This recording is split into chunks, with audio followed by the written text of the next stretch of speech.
자, 지금 우리가 삭제 로직을 보게 되면 여기 보면 remove number 보면 이렇게 되죠. 근데 요거 함수를 떠나서 여기 보면 어떨 때는 여러분들이 요렇게 쓰고 그 다음에 어떨 때는 어떻게 쓰고 있어요? 그러니까 지금 얘 같은 경우는 요렇게 쓰죠. 근데 어떤 거는 여러분들이 이렇게 썼단 말이에요. increase number 같은 경우도 increase number 뭐 이런 식으로 썼잖아요. 그죠? 그러면 언제 이걸 써야 되고 언제 이걸 써야 되냐.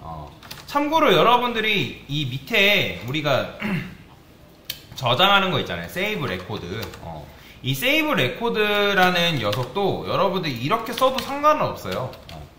이렇게 써도 되고요. 그 다음에 여기다가 이런 식으로 써도 크게 상관은 없습니다. 결국에는 똑같이 실행이 되거든요. 그러면 얘는 뭐랑 똑같은 거냐면 이거랑 비슷하다라고 생각하시면 됩니다. 여기다가 펑션 a라는 함수를 만들고 콘솔 로그에서 a 실행됨이라 쓸게요. 자, 그러면 당연히 이제 a 호출하면 a 실행이 되겠죠. 근데 제가 여기다가 b라는 함수를 만들고 그 다음에 이 b라는 함수에서 a라는 함수를 호출할 거예요. 그러면 b가 실행되면서 뭐가 호출돼요? 당연히 a 함수가 호출이 되겠죠. 그죠? 그러니까 여러분도 아실 거예요. 결국에는 b가 실행되면 누가 실행된다? a가 실행된다. 어려운 거 아니죠. 근데 이거를 여러분도 어떻게 바꿔줄 수 있다? const b 그 다음에 이런 식으로 변경할 수 있죠. 펑션 이렇게. 그러니까 결국에는 이거랑 똑같은 거예요. 자, 이거를 제가 차례대로 분리를 해볼까요?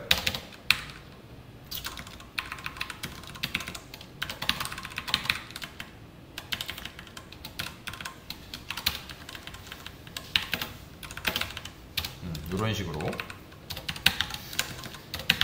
다음에 이것도 마찬가지로 이렇게 쓴 다음에 결국에는 얘를 에로 펑션을 쓰게 되면 얘가 뭘로 어떻게 바뀌는 거예요? 펑션이 사라지는 거죠. 이렇게 쓰는 거죠. 그죠? 근데 어차피 내용이 하나면 이게 바뀌어지죠. 중괄호가. 그러기 때문에 어떻게 쓸 수 있다? 이렇게 쓰는 거예요. 근데 이 모양 어디서 보지 않았나요? 이 모양. 요거랑 똑같이 생겼죠. 그죠? 결국에는 이거예요. 그래서 B 함수가 실행되면 결국에는 A 함수를 실행시켜줘라. 근데 이런 식으로 해도 되고 뭐도 가능하냐면 여기다가 여러분들이 그냥 이렇게 쓰는 것도 가능합니다. 이렇게 보이죠? 자, 근데 이거는 이렇게 쓸까요?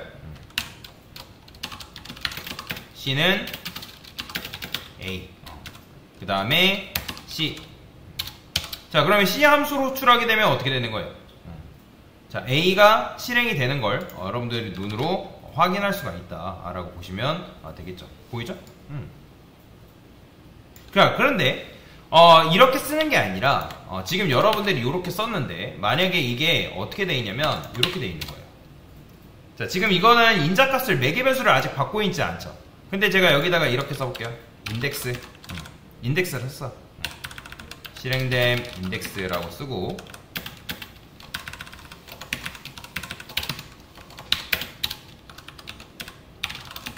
자, 이런 식으로 인덱스를 한번 출력을 해볼게요.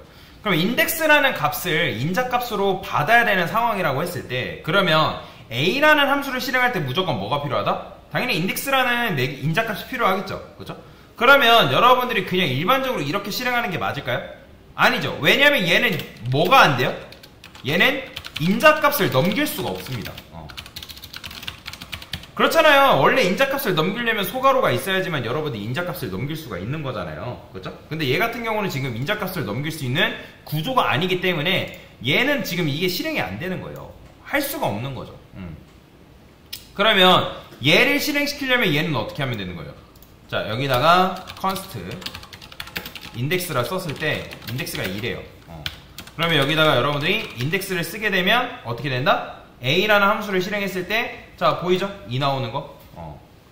그러니까 이게 좀 어려운 거예요. 그러니까 결국에는 여러분들이 B를 실행한다는 게 누굴 실행하는 거다?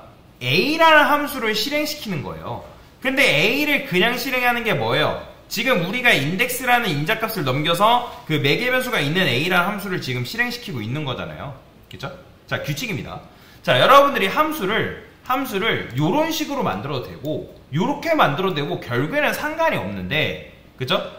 왜냐면 버튼을 클릭하면 세이브 레코드라는 함수가 실행된다라는 측면에서는 똑같아요. 근데 이거는 한 단계 거쳐서 실행이 되는 거예요. 얘 같은 경우는. 얘는 그냥 바로바로 실행되는 거라면 얘는 한 단계를 거쳐서 실행이 되는 거죠. 그죠? 근데 얘는 그렇잖아요. 얘는 돌아갈 필요가 없잖아요. 그냥 그래서 이렇게 써주면 되는데, 근데 보통 함수에서 매개 변수가 없는 녀석들은 그냥 이렇게 위에 여러분들 코드 쓴 것처럼 쓰면 된단 말이에요. 근데 만약에 매개 변수가 필요해요. 인덱스를 넘겨야 된대요. 그런데 얘를 그냥 바로 넣는다? 자, 지금 여기 코드가 이렇게 되어 있죠? 여러분들이 그냥 이거를 이렇게 안 쓰고 remove 레코드라고 썼어요. 맞나요? remove 넘버나요? remove 넘버. 얘를 이런 식으로 그냥 바로 써버렸다는 거예요. 그러면 함수가 이 녀석이 실행되긴 하지만 그 안에 0이 들어간지 1이 들어간지 2가 들어간지 알아요? 몰라요? 이거는 마치 그냥 무식하게 C라는 함수를 실행시켰는데 A 함수 실행시킨 거나 A라는 함수를 그냥 무지성으로 실행시키는 거나 똑같은 거예요.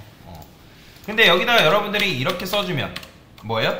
내가 얘한테 인덱스 값을 인자 값으로 넘겨주니까 매개 변수로 받아가지고 실행시킬 수가 있는 거죠.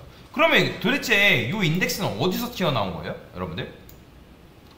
우리가 맵을 돌릴 때 맵에서 지금 넘버 값이랑 넘버랑 인덱스를 추출해서 가져오고 있잖아요.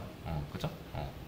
그래서 여러분들이 무조건 인자 값이 있는 함수를 만들고 싶다 하면 무조건 이렇게 넘겨야 되고, 그 다음에 함수가 리턴이 있다라고 하면 리턴이 있는 함수도 마찬가지로 이렇게 만드셔야 됩니다. 그래서 그런 거 있어요. 그래서 함수 바인딩에 따른 출력하는 방식이 이런 식으로 나누어진다라고 여러분들이 이해를 하시면 될 것 같습니다. 뭔 말인지 이해되시죠? 됐습니다.